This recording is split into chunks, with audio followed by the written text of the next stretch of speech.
नमस्कार दोस्तों, आपका अपना चैनल हिंदी जंक्शन पर स्वागत है।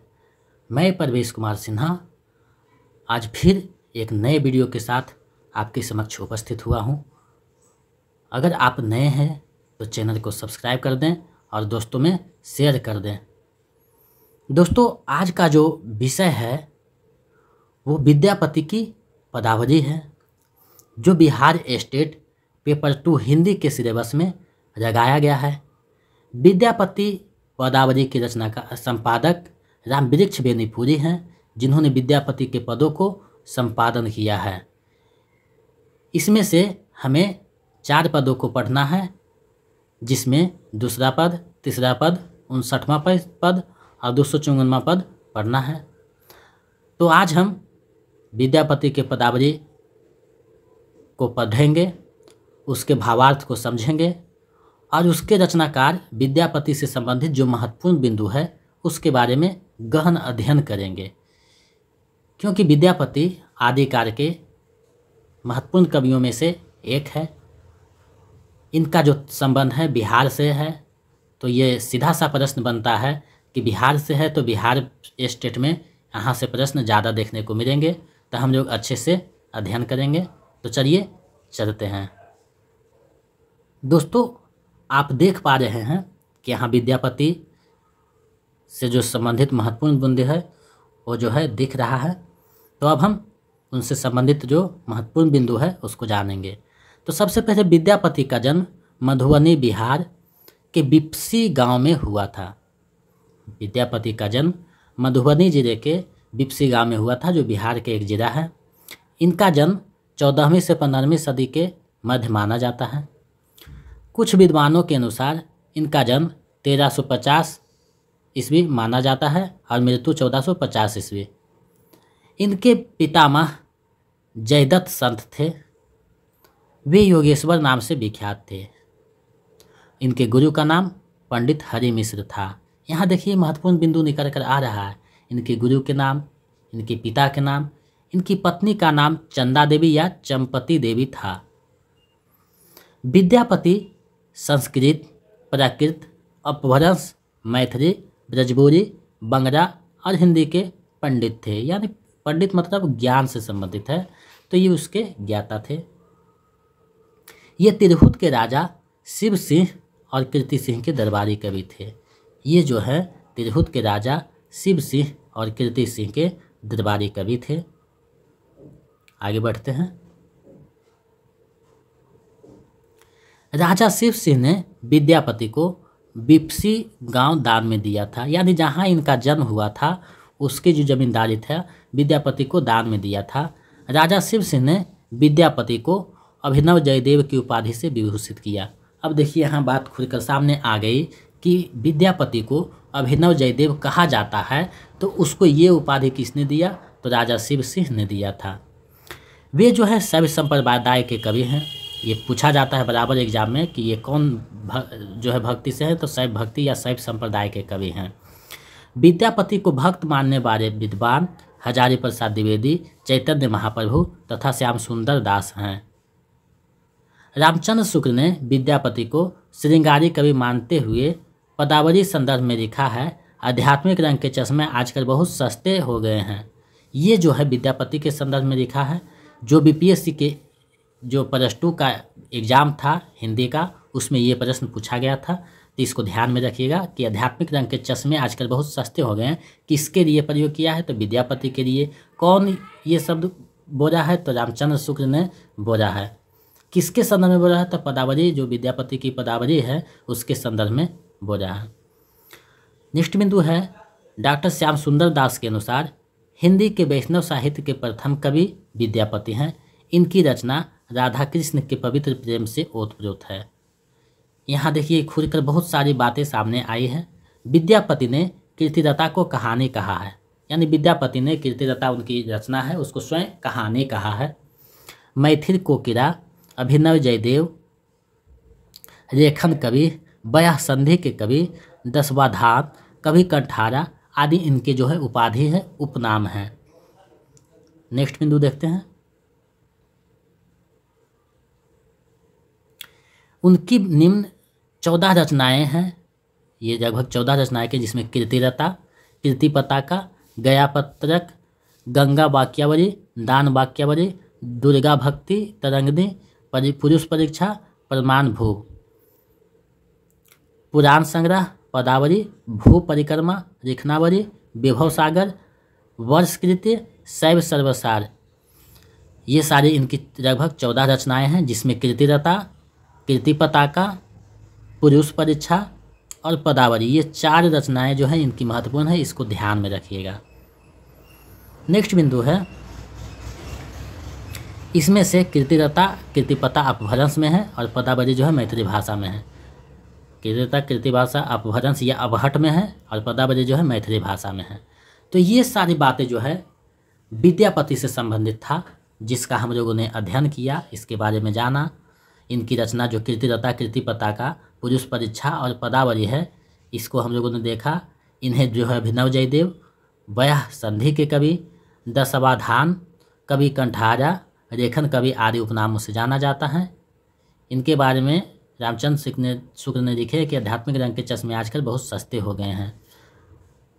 अभिनव जयदेव की उपाधि इसे जो है राजा शिव सिंह ने दिया था। तो ये सारी बातें जो इनसे जुड़ी थी उसका हम लोगों ने अध्ययन किया। अब इनकी पदों को पढ़ेंगे और उसके अर्थ को समझेंगे। तो सबसे पहले हम लोग पद को पढ़ते हैं, उसके बाद उसके अर्थ को देखेंगे। देख देख राधा रूप अपार, अपूरब के बिही आने मेरा ओर, खिरी तर रावनी सार, अंग ही अंग अनंग मुरछायत, हृदय परत अथीर, मनमथ कोटि मथन करूंजे, जन से हेरी मही मधिगीर, कत कत रखमी चरण चतर, नो ओछाए रंगनी हेरी विभोरी, करु अभिराख मनाही पद पंकज, अहोनिसी कोर अगोरी। देखिए यहाँ जो पंक्ति है, राधा की वंदना की जा रही है। विद्यापति जो है राधा का वंदना करते हुए ये जो है पद लिखे हैं। अब इसका हम लोग अर्थ देखेंगे, भावार्थ देखेंगे। तो प्रस्तुत पंक्तियाँ रामवृक्ष बेनीपुरी द्वारा संपादित विद्यापति पदावली से अवतरित हैं। इन पंक्तियों में राधा के अनुपम सौंदर्य का चित्रण किया गया है। कवि राधा के अनुपम सौंदर्य का वर्णन करते हुए कहता है, देखो देखो राधा के अनुपम सौंदर्य की ओर देखो। राधा के सौंदर्य देखकर ऐसा लगता है मानो विधाता ने पृथ्वी पर विद्यमान सारे सौंदर्य तत्वों को लेकर मिला दिया है। उसके शरीर सौंदर्य को देखकर कामदेव भी अधीर होकर मूर्छित हो जाता है। कहने का भाव यह है कि राधा के अनुपम जो सौंदर्य को देखकर देवता कामदेव भी व्याकुल हो उठता है। भले ही श्री कृष्ण अपनी सुंदरता से करोड़ों कामदेवों को रजित करने में सक्षम है, परंतु वे राधा के अनुपम सौंदर्य देखकर पृथ्वी पर गिर पड़ते हैं। कभी कहता है कि राधा की सुंदरता को देखकर कितनी ही लक्ष्मियाँ अपने आप को उसके चरणों पर न्यौछावर कर देती है, और ना जाने कितनी ही सुंदरियाँ राधा के सौंदर्य को मुग्ध होकर देखती है। वे सुंदर नारियाँ अपने मन में अभिलाषा करती है कि वे राधा के चरण कमल को दिन रात अपनी गोदी में रखकर उनकी रखवाली करे। कहने का भाव यह है कि राधा के सौंदर्य न केवल पुरुषों को बल्कि सुंदर युवतियों के हृदय को भी अपनी ओर आकर्षित करने में सक्षम है। यहाँ हम लोगों ने देखा कि विद्यापति ने अपने इस पदों में जो है राधा की सुंदरता, राधा के सौंदर्य को जो है दिखाया है, राधा की वंदना की है, उसके सौंदर्य को जो है भूमंडल में सबसे जो है उत्तम सौंदर्य बताया है। उसके सामने कोई नहीं टिक पाता है, कामदेव भी नहीं टिक पाता है। यहाँ जो है अतिशयोक्ति अलंकार का छटा देखने को मिलता है।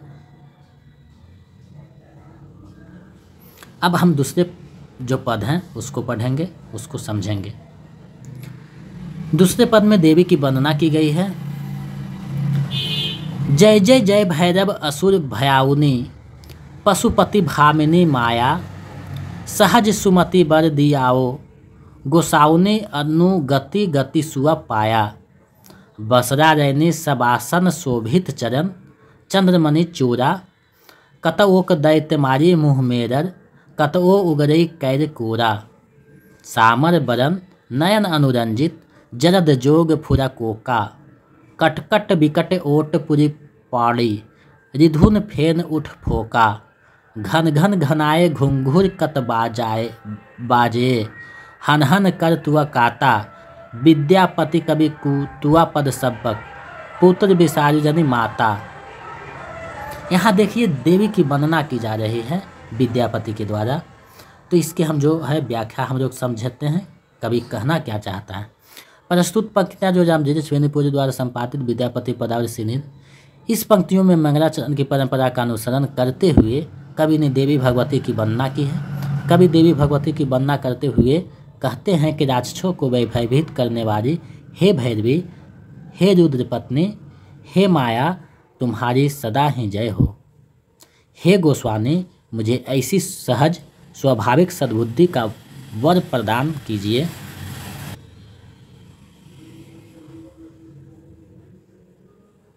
ताकि मैं केवल तुम्हारे चरणों को ही एकमात्र शरण मानकर उनका ध्यान करूं। हे भूत भावनी, आप दिन रात सबों का आसन पर विराजमान रहती हो तथा आपके चरण चंद्रमणि से युक्त चूड़ों से सुशोभित है।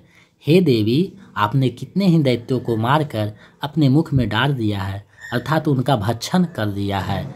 ना जाने कितने ही राक्षसों को अपने मुंह में चबा चबा कर उन्हें कुर्रा करके बाहर उगल दिया है। तुम्हारा श्याम वर्ण शरीर है तथा तुम्हारे नेत्र रार रार हैं।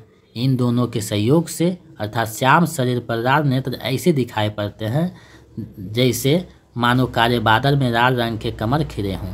हे देवी, अपनी भयानक रूप दांतों को किटकिटाती रहती हो। दैत्यों का रक्त पीने के कारण आपके होठों से खून की आग से बुलबुले उठते हैं और आपके होठ ऐसे लगते हैं मानो अड़ोहर के फूल खिले हों। हे देवी, तुम्हारे पैरों में बंधे घुंघरू से छन छन की ध्वनि उठती है तथा तुम्हारी तलवार से हन हन अर्थात मारो मारो की ध्वनि निकल रही है। कभी कहता है कि हे माता, मैं तुम्हारे चरणों का सेवक हूँ, इसलिए आप अपने इस पुत्र को विस्मृत मत कर देना, अर्थात सदैव मुझे अपनी दृष्टि में बनाए रखना। यहाँ हम लोगों ने देखा विद्यापति ने देवी की वंदना की है, उसके जो विकराल रूप है उसकी जो है छटा दिखाए हैं। यहाँ जो है उत्प्रेक्षा अलंकार कहीं कहीं दिखाई पड़ता है। अब हम उनकी जो है तीसरी पद पढ़ना है, उसको हम लोग देखते हैं। तो तीसरा पद में नोक झोंक की बातें की गई है, राधा और कृष्ण के बीच नोक झोंक होता है, तो उसी को हम लोग पढ़ेंगे। कुंज भवन सय निकरस रे रोकर गिरिधारी, एक ही नगर बसु माधव है जनि बरु बटमारी, छाड़ कान्हा मोर आचर रे फाटत नभ सारी, अपजस होत जगत भरी है जनि करिया उद्घारी, संगक सखी अगुराय रे हम एक सरी नारी, दामिनी आय तुरारी रे हे एक राति अधारी, भनहि विद्यापति गाओर रे सुनु गुणमती नारी, हरि के संग कछु डर नहीं है तो हे परम गमारी।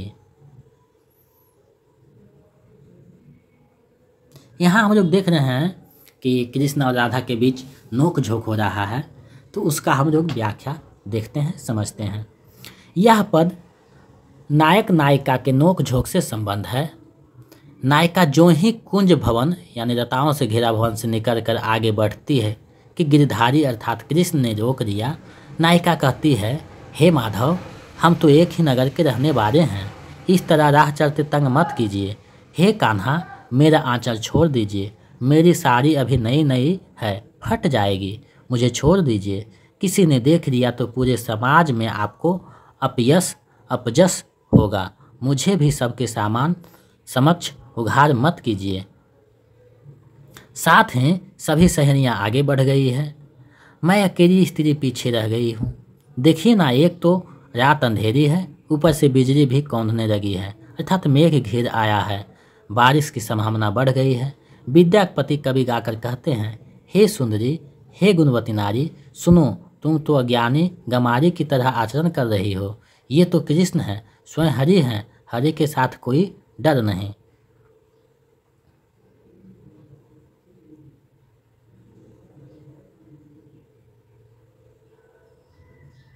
नोक झोंक का पद होने के बावजूद इस पूरे पद में नायिका की ओर से की गई वर्जनाएं मात्र दिखावे की है, वे वास्तविक वर्जनाएं नहीं हैं। किसी भी उक्ति में नायिका की वास्तविक अनिष्टता नहीं है। लोक रजा के प्रति उसकी चिंता भर है। कवि का चमत्कारी कौशल नायिका की उस चिंता को रेखांकित करते हुए ना में हाँ की ध्वनि भर देती है।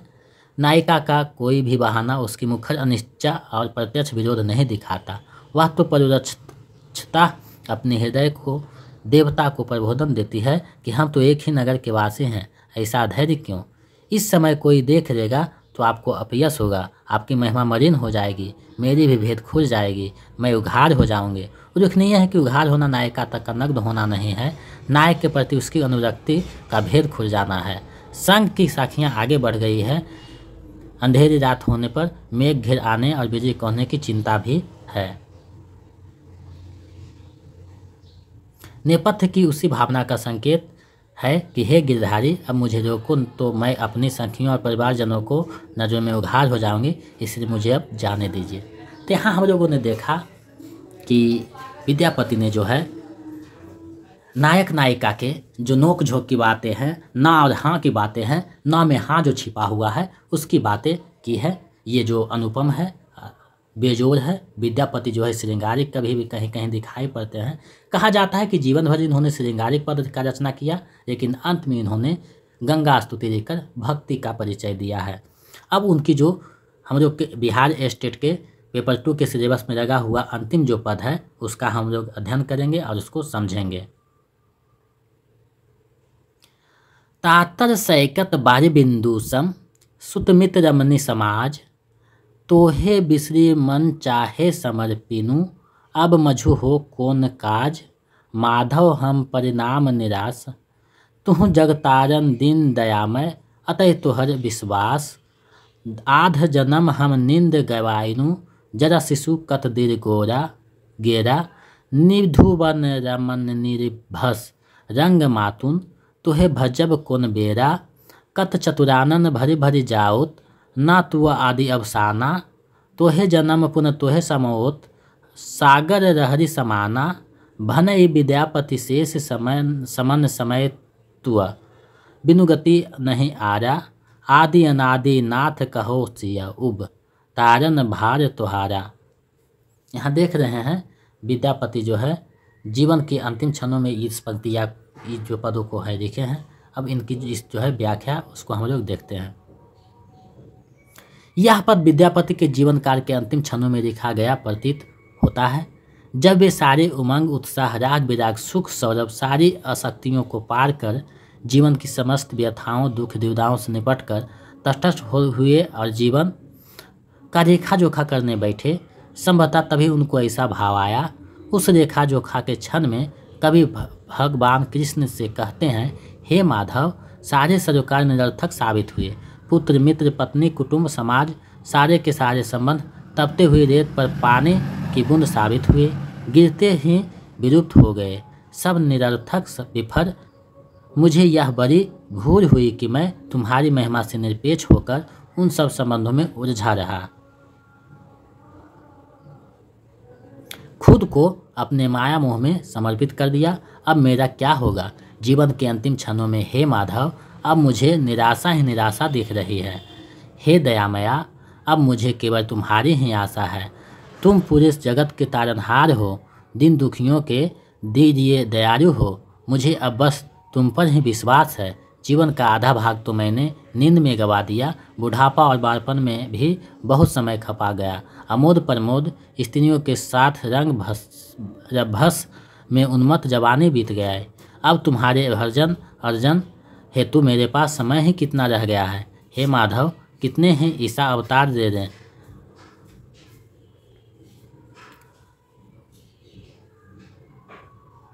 हो सकता है क्योंकि चतुरानन का अर्थ है मोह। ये तुम्हारी कोई अनादि अंत नहीं है, सब कुछ तुमसे ही उत्पन्न होकर समुद्र की तरह तुम में ही समा जाते हैं। विद्यापति कहते हैं कि जीवन मेरे इन अंतिम क्षणों के बीच बचे खुचे भय का समन तुम ही कर सकते हो। तुम्हारे बिना मेरा और कोई सहारा नहीं है।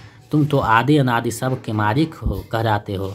तुम्हारे हिस्से में तो पूरा संसार का बेड़ा पार लगाने का भार है, इसलिए मुझे भी इस दुनिया में मुक्ति दो, मुझे भी जो है मोक्ष के द्वार भेज दो, भवसागर पार कर दो। तो यहाँ आप लोगों ने देखा विद्यापति ने बहुत ही जो है मार्मिक से जो है भक्ति के पद, नोक झोंक नायक नायक के श्रृंगार वर्णन, देवी की वंदना, राधा की जो सौंदर्य, ये 4 जो पद हैं, चारों में 4 चीज़ व्यक्त किया गया है, जो दिखाया गया है उसका हम लोगों ने अच्छे से अध्ययन किया। अब हमें आशा ही नहीं पूर्ण विश्वास है कि विद्यापति से संबंधित जो भी प्रश्न होगा उसको आप लोग अच्छे से आंसर कर दीजिएगा, कोई परेशानी नहीं होगा। इसका जो है आप अच्छे से अध्ययन करके जो है एग्ज़ाम को बनाइएगा, और इससे जो संबंधित और क्वेश्चन है उसका जो है प्रैक्टिस सेट कराया जाएगा। आप टेंशन नहीं लें, आपकी जो है पूरा सिलेबस बहुत अच्छे से बता दिया जाएगा, आपको चिंता करने की कोई बात नहीं है, क्योंकि आपका जो भाई है यहाँ बैठा हुआ है आपका सिलेबस कंप्लीट करने के लिए। तो आप चिंता नहीं करें, टेंशन मुक्त होकर तैयारी में लगे रहें, क्योंकि एग्ज़ाम जो है बहुत नज़दीक है, बहुत कम समय में आपको ज़्यादा करना है। तो जो है एकाग्र होकर जो सिलेबस है उसका अध्ययन करें। आपके जो टॉपिक है सभी उसको जो है हमारे चैनल पे मुहैया करा दी जा रही है, तो आप आराम से अध्ययन करें। आज का प्रश्न है, कबीर ग्रंथावली के संपादक कौन हैं? कबीर ग्रंथावली के संपादक कौन है? इसका जवाब आप लोग कमेंट सेक्शन में दीजिएगा, ताकि हम समझ सके कि आप लोग भी गहरी जानकारी रखते हैं।